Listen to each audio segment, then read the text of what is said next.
నాకు డైవర్స్ ఇచ్చి ఆ దివ్యాంకని పెళ్లి చేసుకుంటానని అన్నాడు.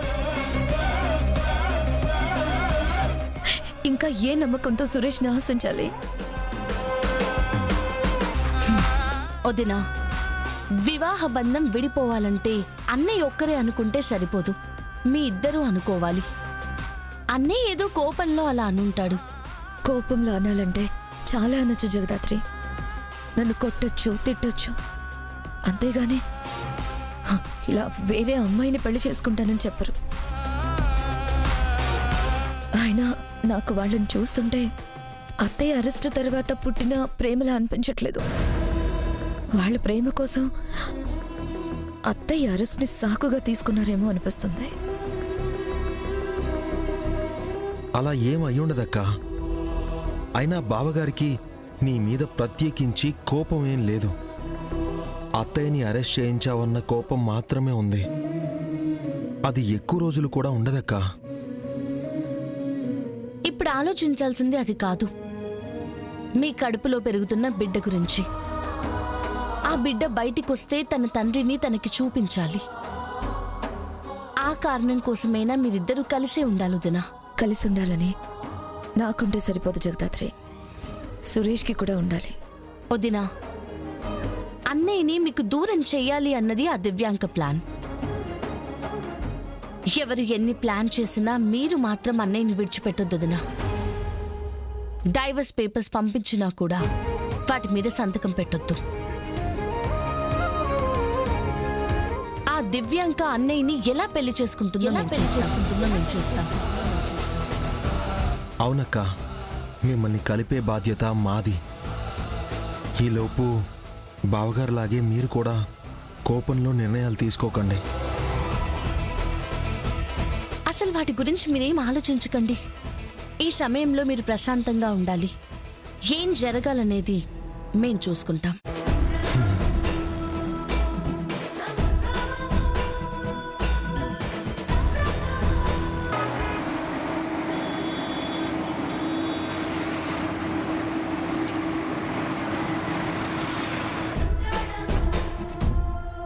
మాధురి రిసెప్షన్ మన పాలిట ఒక వరంగా మారింది.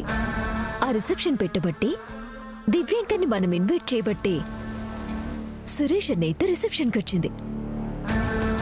రిసెప్షన్లో ఎంత చేయాలో అంత చేసింది. కౌశిక వదిన పాలిట శాపమై కూర్చుంది. నాకు తెలియక అడుగుతున్నాను, అసలు సురేష్ అన్నయ్య కౌశికి వదిన్ని ఎలా దూరం పెట్టాడు? అసలు ఆ దివ్యాంకకి ఎలా పడిపోయాడు? ఎట్లా పడితే మనకేం దల్లుడు?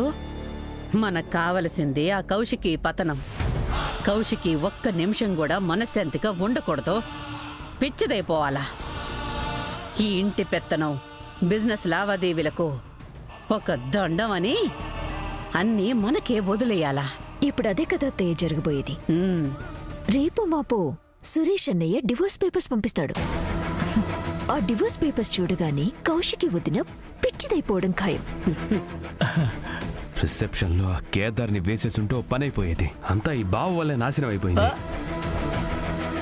నాకేం తెలుసు బామర్ది, అందులో బాంబు ఉందని. నువ్వేదో పిల్లలు ఆడుకునే బొమ్మతో ఆడుకుంటున్నావు అనుకున్నాను. పోనీలేరా అబ్బోడా, వాణ్ణి దెబ్బ కొట్టలేకపోయినా వాడికి చేదోడు వాదోడుగా ఉంటున్నా కౌశికీకైతే దెబ్బ తగిలుండదు కదా, అది చాలు. మనమంతా కౌశికి అక్క మీద కాన్సన్ట్రేషన్ చేస్తూ అసలు విషయం పక్కన పెట్టేశామమ్మా. ఏమంటున్నావురా అబ్బోడా? ఆ రోజు లాయర్ వచ్చి ఏం చెప్పాడో గుర్తుందమ్మా? మీ పెదనాయన కౌశికి పేరు మీద ఆస్తులు రాసుండాడు. మ్యారేజ్ సర్టిఫికెట్ ఒకటి లాయర్ దగ్గర దాచుండాడు, అదే కదా చెప్పింది? అవును, ఆ మ్యారేజ్ సర్టిఫికెట్ అతని దగ్గరే ఉంది కదా. మ్యారేజ్ సర్టిఫికేట్ మిస్ అయిందని కమలాకర్ బాబాయ్తో చెప్పాం కదా. అది కనిపించకపోతే ప్రాబ్లం లేదు, కానీ పెదనాన్న రాసిన వీలునామా మాత్రం ఆ లాయర్ ఇంట్లోనే ఉంది. అందులో కౌశికి అక్కకి చెందాల్సిన ఆస్తి గురించి మాత్రమే రాసుంటే కూడా మనకి ప్రాబ్లం లేదు. కానీ ఆ కేదార్ గురించి కానీ వాడి తండ్రి నాన్న అన్న విషయం గురించి కానీ రాసుంటే ఏం చేయాలి? అలా గనక రాసుంటే కేదార్ జగదాత్రిలో మన నెత్తి మీద కూర్చుంటారు. అయితే ఇప్పుడేం చేద్దామంటావు రాబ్బోడా? ఆ వీలునామాలో పెదనాన్న ఏం రాశాడో తెలుసుకోవాలమ్మా. ఆ లాయర్ వారం రోజుల్లో వీలునామాని కౌశికి అక్కకు అప్పగిస్తానని చెప్పాడు కదా. ఇప్పుడు కౌశికి అక్క లాయర్ ఇంటికి వెళ్ళి అడిగినా వాళ్ళ వీలునామా ఇచ్చే అవకాశం ఉంటుంది. ఆ వీలునామాలో ఏముందో అక్కకి తెలిసినా మనకి ప్రాబ్లం అవుతుంది. కాబట్టి అక్కకు కానీ కేదార్ జగదాత్రిలకు కానీ ఆ వీలునామాలో ఏముందో తెలియకముందే మనకి తెలియాలి. అలా తెలియాలి అంటే ఆ వీలునామాని మనం సాధించాలి. ఏం చేసైనా ఆ వీలునామాని నేను సంపాదిస్తాను.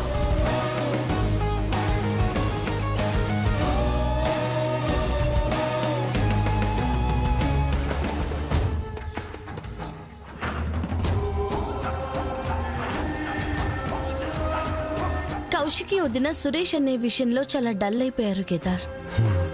కనీసం భోజనం కూడా చేయట్లేదు. అవును దాత్రే, అసలే ఒట్టి మనిషి కూడా కాదు. అక్క ఈ సమయంలో ఇలా ఉండడం కడుపులో ఉన్న బిడ్డకి ప్రమాదం కదా. నిజమే, కానీ వదిన బాధ కూడా అర్థవంతమైందే కదా. అన్నయ్య అలా చేయకుండా ఉండాల్సింది. మనం ఏదో ఒకటి చేసి వదిన తినేలా చేద్దాం.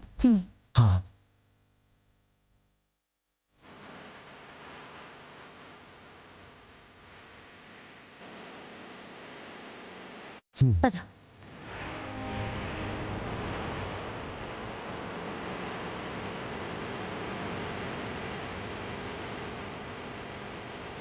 వదినా, ఇదిగోండి, టిఫిన్ చేయండి. నాకు ఆకలిగా లేదు.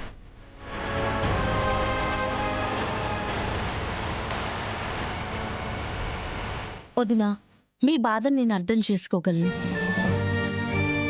కానీ మీ ఆరోగ్యం గురించి కూడా ఆలోచించండి వదినా. నిన్నటి నుంచి మీరేం తినలేదు. ఈ టైంలో ఇలా ఉండడం ఎంతవరకు కరెక్ట్? చెప్తున్నాను కదా జగదాత్రి, నాకు ఆకలిగా లేదు. నీకు ఆకలిగా లేకపోవచ్చక్క, కానీ నీ కడుపులో పెరుగుతున్న మా అల్లుడు ఆకలితో ఉండొచ్చు కదా.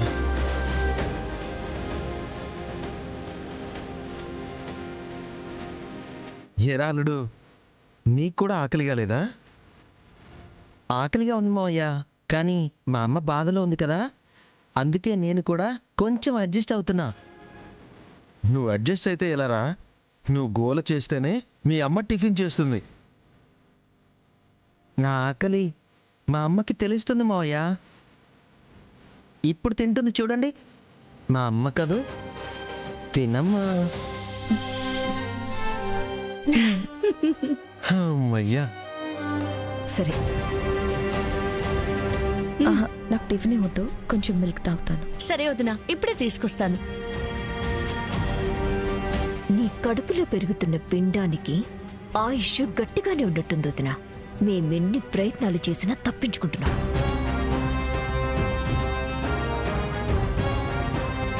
ఇదిగోండి.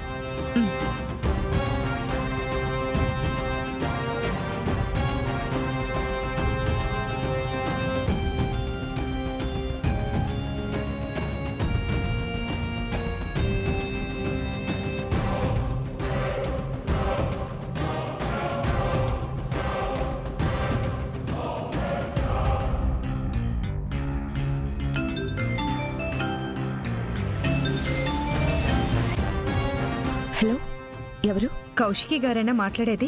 అవును, మీరెవరు? నేను లాయర్ రాజ్ కుమార్ గారి భార్యనండి. లాయర్ రాజ్ కుమార్ గారి భార్య. లాయర్ రాజ్ కుమార్ గారి భార్య. రాజ్ కుమార్ గారి భార్య. ఏంటి, మా నాన్నగారు రాసిన వీలునామా దొరికిందా? యాక్చువల్లీ వీలునామా గురించి నేనే మిమ్మల్ని కలుద్దాం అనుకున్నాను, మీరే కాల్ చేశారు. అన్నట్టు వీలునామాతో పాటు ఒక మ్యారేజ్ సర్టిఫికేట్ కూడా ఉండాలి. మ్యారేజ్ సర్టిఫికేట్ కనిపించలేదమ్మా, వీలునామా మాత్రం దొరికింది. మ్యారేజ్ సర్టిఫికేట్ గురించి అడుగుతుందేంటమ్మా? మ్యారేజ్ సర్టిఫికేట్ దొరికితే ఆ కేదార్ గారిని ఆపడం మన వల్ల కాదు. మ్యారేజ్ సర్టిఫికెట్ పోయిందని కమలాకర్ మావయ్యతో లాయర్ చెప్పారు కదా యువరాజ్. దానికోసమే కదా అంత గొడవైంది. కమలాకర్ మావయ్య అరెస్ట్ అయింది.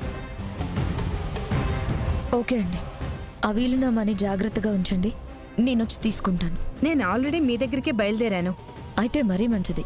అలాగే రండి, నేను ఇంట్లోనే ఉంటాను. సరే మేడం. ఆ వీల్నామా ఎట్టి పరిస్థితుల్లో అక్క చేతికి అందకూడదమ్మా. నేను ఇప్పుడే వెళ్ళి ఆ వీల్నామాని దక్కించుకుంటాను. అలాగే మ్యారేజ్ సర్టిఫికేట్ గురించి కూడా తెలుసుకుంటాను. అబ్బోడా, తొందరపడుకో. మీ చిన్నాయన విషయంలో జరిగినట్టే నీ విషయంలో కూడా జరిగితే మేము తట్టుకోలేంరా. నేను చూసుకుంటానులేమ్మా, మీరేం కంగారు పడకండి.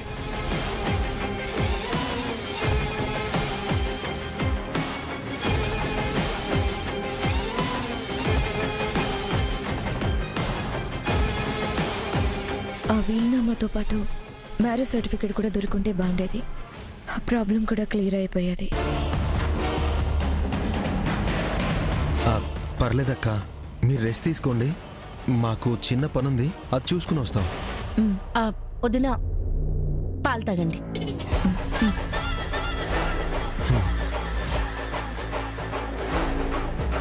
వీళ్ళు యాడికిపోతా ఉండారమ్మీ? ఆ వీలునామా కోసమే వెళ్తుంటారత్తయ్య. కానీ వీళ్ళ కంటే ముందు యువరాజ్ వెళ్ళాడు కాబట్టి యువరాజే వీలునామాని తీసుకుని వస్తాడు. మీరేం కంగారు పడకండి అత్తయ్య. ఎక్కడికి యువరాజ్ కంగారుగా వెళ్తున్నావు? బాబాయ్, లాయర్ రాజ్ కుమార్ భార్య వీల్నామాని తీసుకొస్తోంది.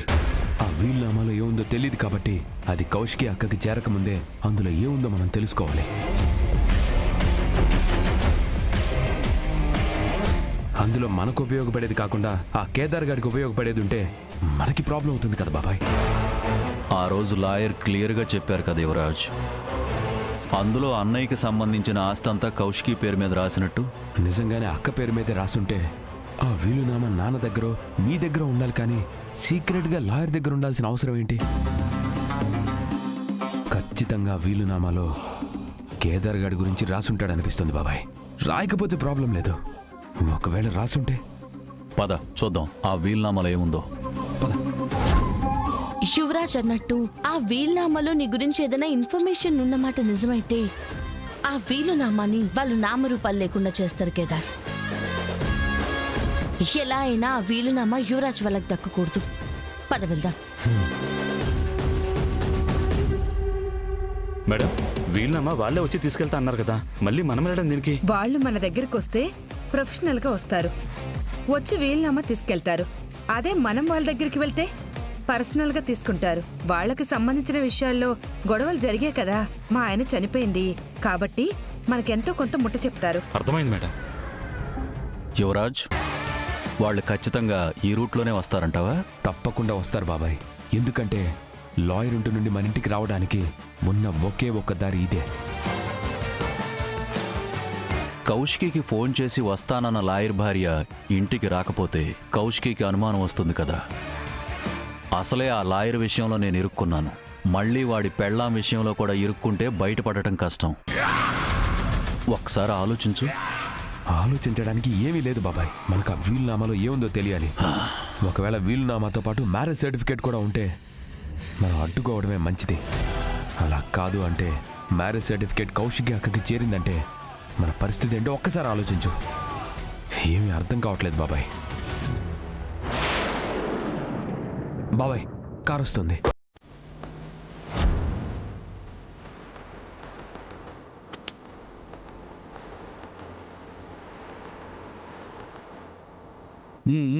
దిగండి.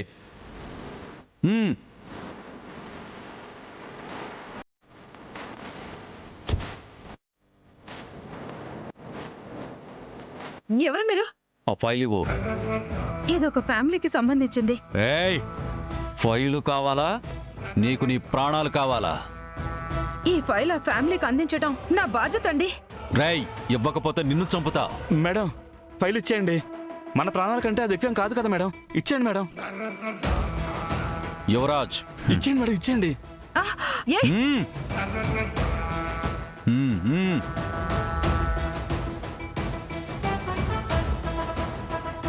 బాబాయ్, మ్యారేజ్ సర్టిఫికేట్ లేదు, వీలునామా మాత్రమే ఉంది. సరే, ఆ వీలునామైనా ఉంది కదా, ఓపెన్ చేసి చదువు. ఏం రాశాడు?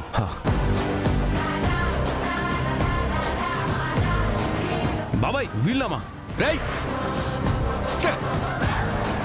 క్రిమినల్ గాడివి నీకే అన్ని తెలివితేట్లుంటే పోలీసులం మాకెన్ని తెలివితేట్లుండాలిరా? బాబాయ్, బాబాయ్, ఆగు బాబాయ్, ఆగు బాబాయ్.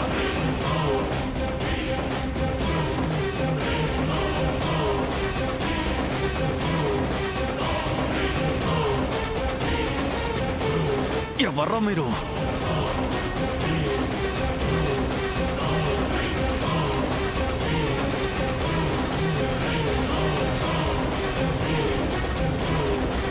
రేయ్!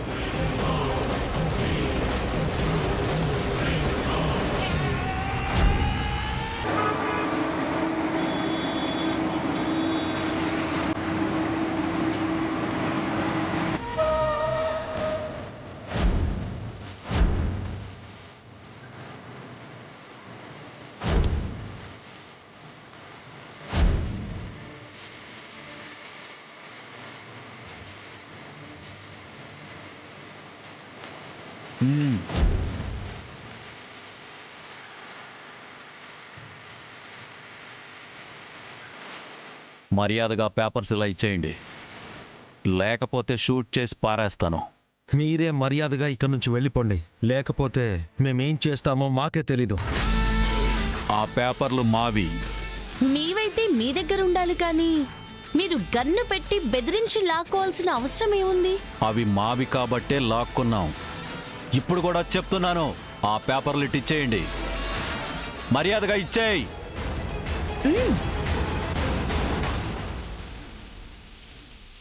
పోలీస్ స్టేషనా?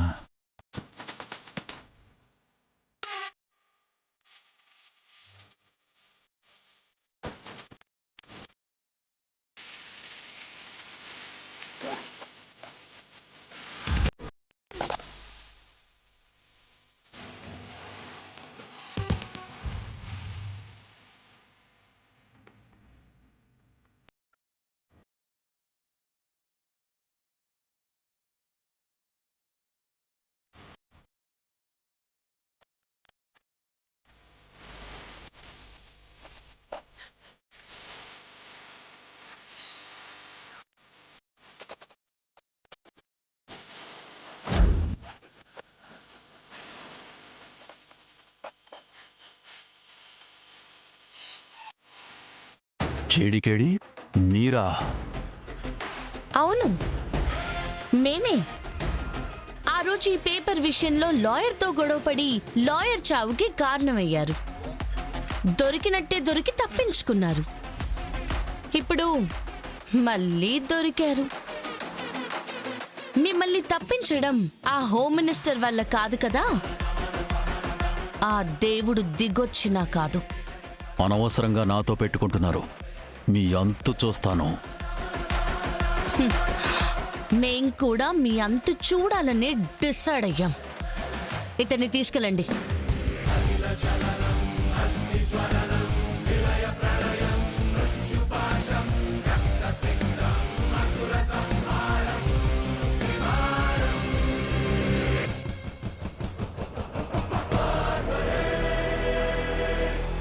జేడీకేడీలు బాబాయ్ని అరెస్ట్ చేశారు. బాబాయ్ని అరెస్ట్ చేసింది వీల్నామాకి సంబంధించిన విషయంలోని కౌశికి అక్కకి తెలిసేలోపే టాపిక్ని డైవర్ట్ చేయాలి. ఈ విషయాన్ని నేనే ముందు అక్కకి చెప్పాలి.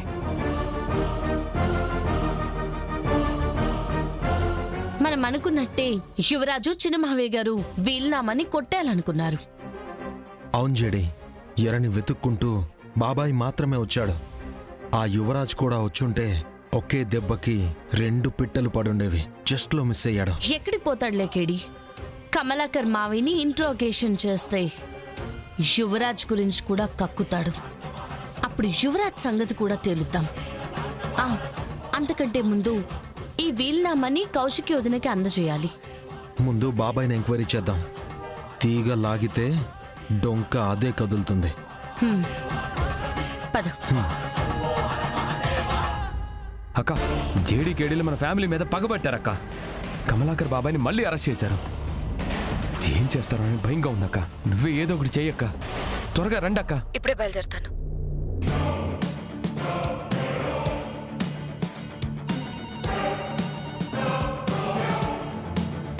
హలో, హోమ్ మినిస్టర్ గారా? కాదు, మినిస్టర్ గారి పిఏని మాట్లాడుతున్నాను. మీరెవరు? నేను వజ్రపాటి సుధాకర్ గారి అన్నయ్య కూతురు కౌశిక్ అని చెప్పండి. ఎవర్రా ఫోన్లో? ఎవరో వజ్రాల వ్యాపారి అంట బావా. వజ్రాల వ్యాపార? ఇటివు. హలో, ఎవరు? హలో కమిషనర్ గారు, నేను వజ్రపాటి కౌశిక్ని. అదేంటి బావ అంత కోపంగా చూస్తున్నావు? వజ్రాల వ్యాపారి కాదురా, వజ్రపాటి కౌశిక్. వజ్రా అంటే వజ్రాల వ్యాపారి అనుకున్నాను బావా. చెప్పమ్మా, ఏదన్నా ఎమర్జెన్సీనా? అవును సార్, మొన్నే మా బాబాయ్ కమలాకర్ గారిని జేడీకేడీలు అరెస్ట్ చేస్తే మీరు వచ్చి విడిపించారు కదా. అవును, ఇప్పుడు ఏమైంది మళ్ళీ? ఆ జేడీకేడీలో మా ఫ్యామిలీ మీద పగ పెట్టారు సార్. మీరు రిలీజ్ చేయమని చెప్పినా కూడా లెక్క చేయకుండా మళ్ళీ అరెస్ట్ చేశారు.